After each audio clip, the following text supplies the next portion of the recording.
waxaana kharash badani ka baxaa farsamaynta iyo soo iibsashada qaybo kala duwan oo agabka ciidamada ah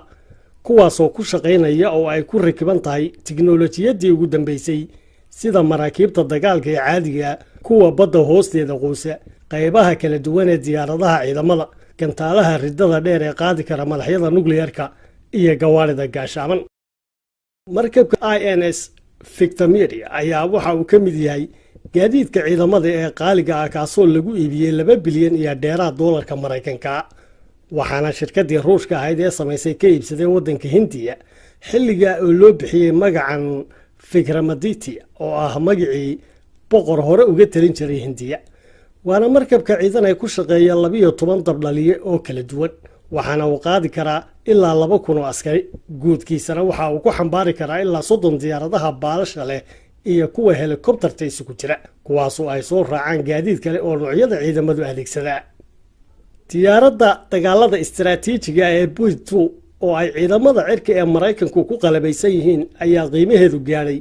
2 bilyan iyo 400 milyan oo doolarka Mareykanka waana diyaaradda gantaalaha u xambaari karta masaafooyinka durugsan taasoo ka dhuuman karta raadaarada qaarkood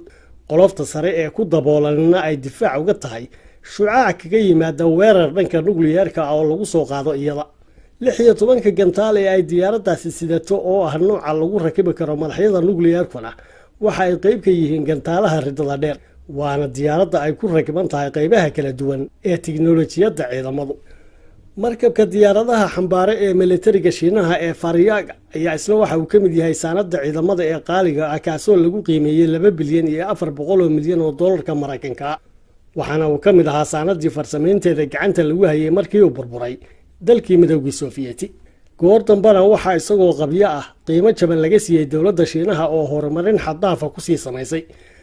markabka quuse ee Virginia class submarine oo ciidamada badda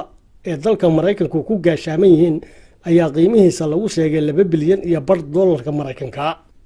waana markabka dagaal ee badda quuse ee loo nashqadeeyay inuu qaadi karo weerarada culus isku marna waxa uu ridi karaa ilaa 16 gantaalaha kruiska waxaana uu ku shaqeeyaa tamarta nukliyeerka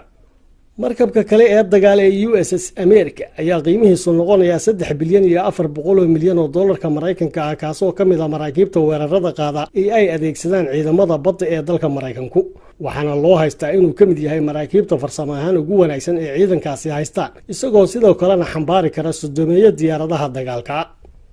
markabka diyaaradaha xambaara ee ay ciidamada Faransiisku isku haleeyaan ee General de Gaulle ayaa isla qiimihiisu gaaraya 4 bilyan oo doolarka Mareykanka waana markabka farsamayntiisu socotay muddada tobaneeyada sanadooda waana markabkii ugu horeeyay ee nooca diyaaradaha xambaara ee ku shaqeeya tamarta nukliyeerka ee Faransiisku yeesho dushiisana waxaa saaran 40 diyaaradaha dagaalka iyo in ku dhow 2,000 askari waxaa kaloo saanada ciidamada ee qiimahoodu qaaliga yahay ka mid ah markabka quusa ee HMS Astute waana markabka ay leeyihiin ciidamada badda boqortooyada Ingiriisku kartidana u leh inuu ciidanka saaran gaarsiiyo xeebta waliba isagoo ku shaqeynaya tamar nukliyeer sitana gantaalaha noocoodu yahay Tomahawk oo uu ku duqeyn karo bartilmaameedyo u jira masaafo 1,000 mayl ah markabka dagaal ee DDG 1000 Samwats ayaa qiimihiisu gaaray 7 bilyan oo doolar waana mid ka mid ah maraakiibta xamuulka ciidamada iyo difaaca ee ciidanka badda Mareykanka kaasoo kala bar qiimihiisu ay tahay tiknoolajiyad iyo agab kale oo difaac oo lagu rakibay